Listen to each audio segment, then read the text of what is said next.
Hey everybody, welcome to coppersmithing and moonshining for dumbasses. This is an edition on solder. A lot of you are kind of watching my videos wanting to learn more about how I do what I do with the stills and stuff. Uh, on items like cups and things like that, this information is not quite as important. So if you're just watching for general coppersmithing, you can skip this video. But if you're watching for moonshine stills especially, pay attention to this video because some of you are doing some things that might potentially make other people sick. Uh, it has to do with solders. I made myself a little cheat sheet here because, well, let's face it, there's several different kinds of solders out there. I want to start by talking about there's two main types, and I'm going to refer to them as soft solder and hard solder. You'll hear different names for different types. This is a soft solder. It comes on a roll. Uh, this particular roll, is 1 pound, and different prices depending on what metals are in these, and that's mostly what this video is about. So we'll get into that here in a minute. These types of solders, though, they generally melt around 500-600 degrees. And they do a pretty good job of bonding copper to copper and even stainless to copper with the right compositions. These rods here, I don't know if my camera's going to be backwards, I believe.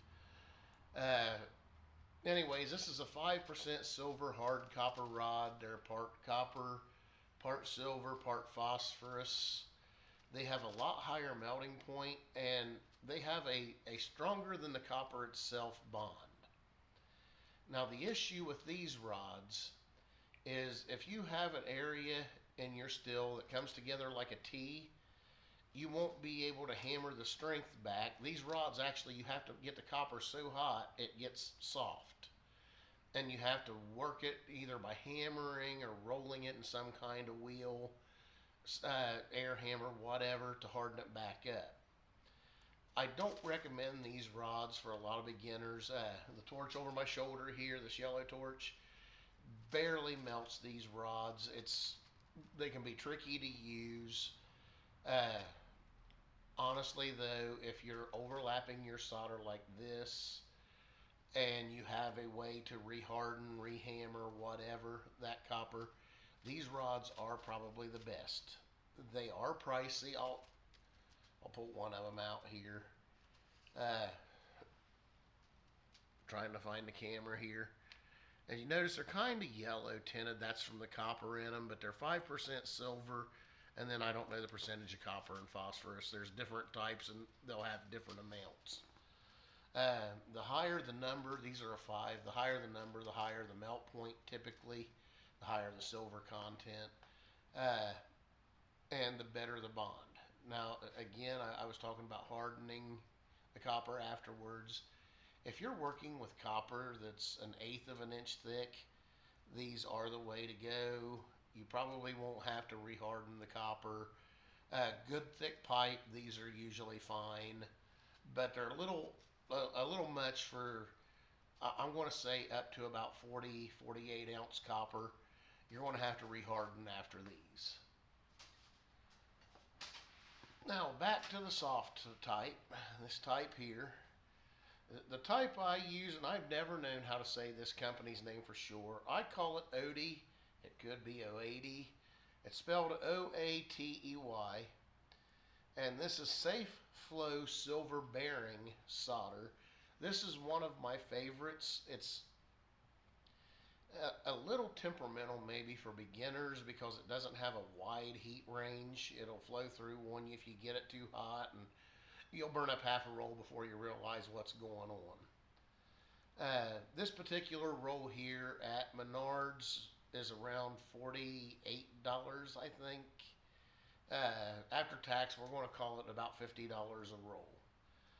One of these rolls will, for me, with a little bit of extra solder for, we're going to call it artistic reasons, 20-gallon still, thumper, and worm container made out of copper, all of the plumbing and everything I can do with one of these rolls. 40-gallon I can usually finish with one of these rolls, but if we get into extra parts like a tapered top thumper or something, I get into a second roll. About all of these solders contain tin, and I want to go ahead and tell you that tin kind of helps make you think you're drunk sometimes. When I was researching it, and I didn't realize that the amounts was this low, but 200 parts per million causes an effect in most people.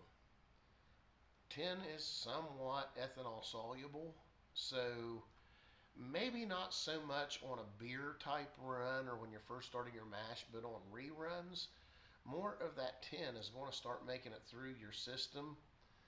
The symptoms are nausea, diarrhea, and vomiting. And for the most part, it passes through your system fairly quick. You might actually write it off as I got a little too drunk last night. So the next common element in these, they're usually referred to as 95.5 because they're tin silver, but there's other elements that come into play to lower the price. Silver has gotten pretty expensive. Silver has, in its original state, has no known toxicity to humans.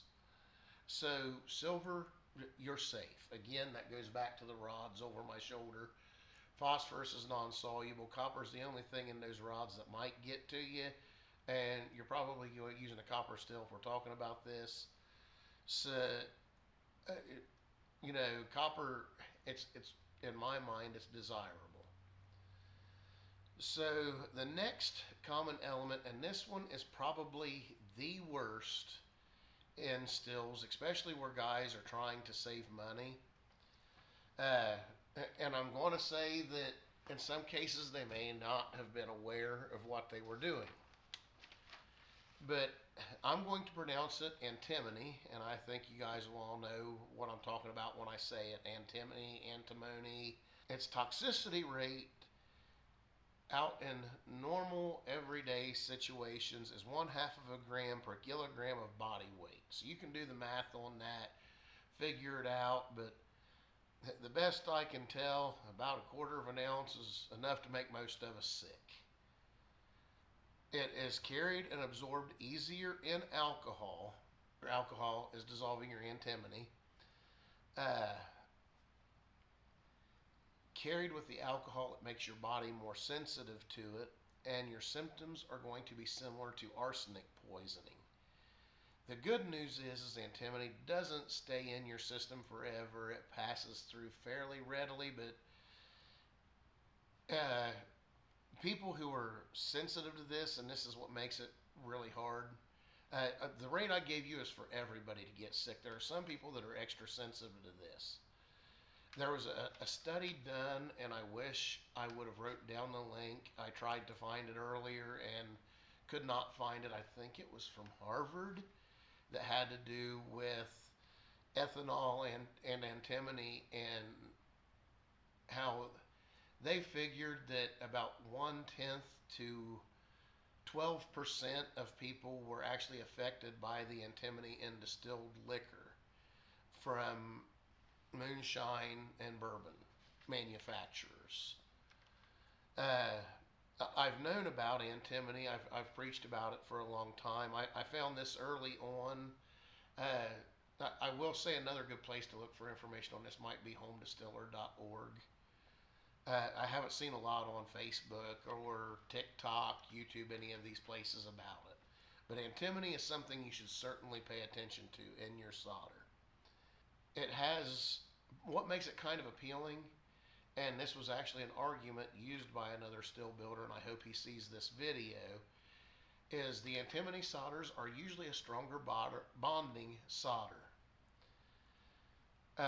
You'd like to think that you run a cleaning run on your still and maybe a sacrificial run, and most of the antimony would be gone, but it's mixed with tin. Both are alcohol soluble, so they're going to keep showing up in your liquor. I really recommend if you're having somebody build your still, ask what solders. Uh, if you want to pay the extra for this hard solder and for me to hammer it, I will gladly do it. That is way better. I will tell you that the soft solders are so much quicker and easier. And are you technically making yourself sick? I do believe so, or I wouldn't be doing this video. But let's face it, alcohol itself is a toxin. That's why you get drunk off of it. You're going to do what you want to do. But I wanted to bring these out. Uh, Antimony is in a lot of your cheaper solders. If you're paying under $40 for a pound of solder, it probably has antimony in it. One thing I skipped on my list here is lead. I didn't have to do a lot of research on it, and if you're watching this video and you don't know about lead solder, back away from moonshine now, read for another 5 years, and then reconsider what you're doing. The next kind of common element we find in solders is cadmium, if I am saying it right. Keep in mind, I educate myself reading online. I don't always hear the pronunciation of these words. 30 to 40 milligrams is lethal. And some solders have up to 25% of this stuff in it. It is somewhat ethanol soluble. Its symptoms are abdominal cramps, diarrhea, salivation, severe nausea, and vomiting. The bad news is this is one of them that's slow to pass, like lead. It accumulates in your system over years. And it can cause renal failure. In my research, I found a couple silver solders that had very good bond rates, and they contained up to 25% of this stuff. I would keep this stuff away from my stills along with the antimony. Those are probably the two worst on the list. Guys, really pay attention to this. Ask your still manufacturer what their solder is. A lot of them are going to offer different options like me. Another common item you'll find in solder is nickel. Now, as far as drinking nickel, you're pretty safe. It's very few side effects, if any. Most of it's just going to pass through your system. Hopefully you don't shit a quarter. It is a carcinogen when you inhale it. So when you're melting your solders, don't be sniffing the fumes.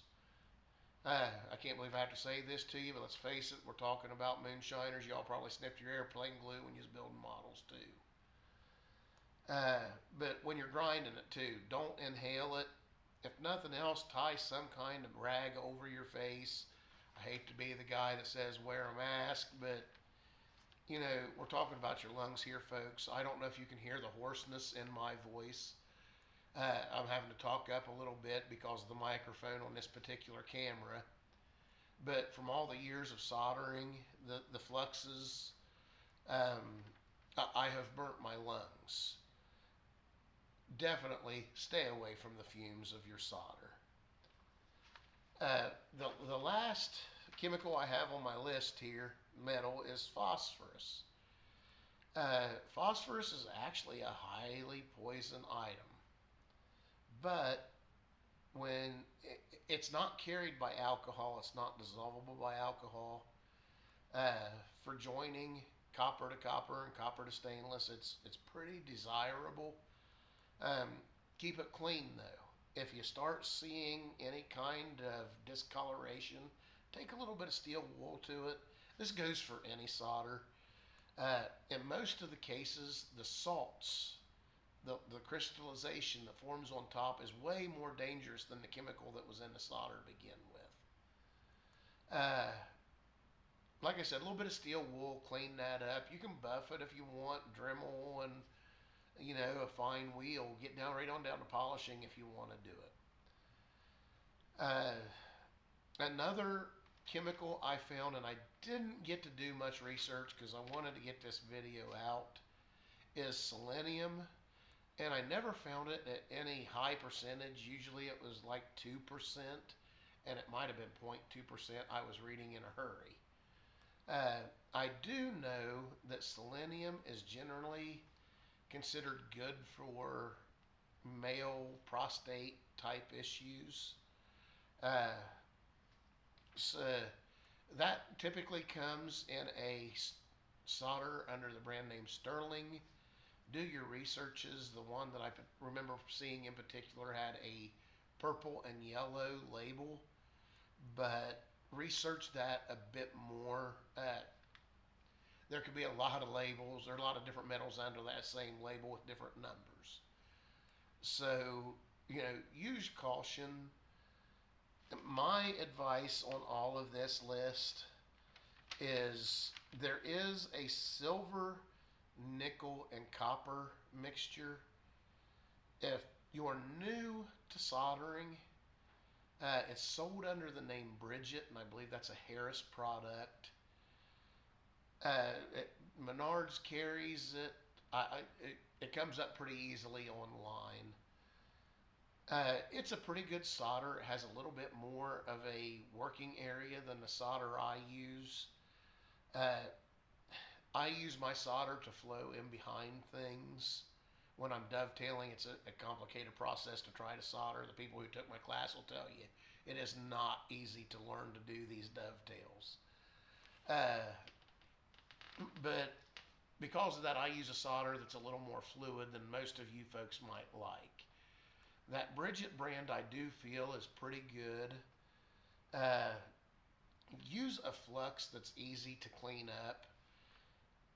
Menards sells one that's same brand as I mentioned before, OD080 H2O, but it's a tinning flux. I used this flux in my class. If you've never soldered before, it leaves a gray residue because it has a little bit of tinning metals in the flux itself, and those metals actually help make your solder flow a little better. After you've soldered a half a dozen times, you probably won't like it so much, but in the beginning, I think it helps get people going with soldering. They make the same stuff. It comes in a red labeled container. Lowe's sells it around $7 for I don't have a container here. I'm thinking it's 1.5, 2 ounces, but it doesn't have the tinning agent in it. Doesn't leave the gray residue. It does leave a brown residue that usually cleans off pretty easy with water if water don't get it. Citric acid or a little bit of steel wool takes it right off. When I say steel wool, don't use SOS pads, people. It scratches and wears away at your copper way earlier than you need to. Go to the painter aisle of Walmart, Menards, Lowe's, Home Depot, local hardware store. Go to the paint department and get what's sold as extra fine steel wool. If you're trying to remove green areas because of flux or whatever, this is a common issue when you're making stills, add a little bit of the old-fashioned 30 weight 3-in-1 oil to your steel wool. It'll make it last longer and it'll polish the metal better versus wearing and scratching. You'll like the finish a lot better of what it leaves. Soon I do want to do a video and try to explain soldering to an extent. The problem is I can't teach soldering over a video really easily. If I could stand over top of you and move your hand, you might figure it out, but that's probably going to cause some kind of sexual harassment suit. I can't go that far with my teaching without a signed release of consent. No, consent, that's not the word I'm looking for. Y'all know what I mean here. I do, a lot of people's asking me more and more about my classes. I will be doing more classes. I have one coming up next weekend, Mother's Day weekend. Make it a cup with mom, copper cup. This ain't a liquor course because, well, I ain't inviting my mom to a moonshine still course. Let's put it that way. I'm still scared of Mom. I ain't going to be drunk in front of her. Uh, I have another class coming up in June where we are building 5-gallon stills. And if you can, there's a 2-day and a 3-day class the way it works. If you can only stay for the weekend, we build a 5-gallon still and a worm coil. If you can stay the 3rd day, we're going to build a thumper and a tank to go around that worm coil. I think that y'all are going to enjoy these classes. The last group that we put through done really well. I learned a lot working with them. They got ahead of me a couple of times. This next time I'm going to have somebody to help me where I can work maybe with the slow ones and they can go on and take off with the ones that get ahead. But it has been a lot of fun watching JC teach the mixed classes and the way people understand. You see the light bulbs come on in their head. Oh, that's gelatinization. It's amazing the way they taught the mixed classes. Folks, enjoy playing with your copper, playing with your worms, playing with your stills. Have a good evening and God bless.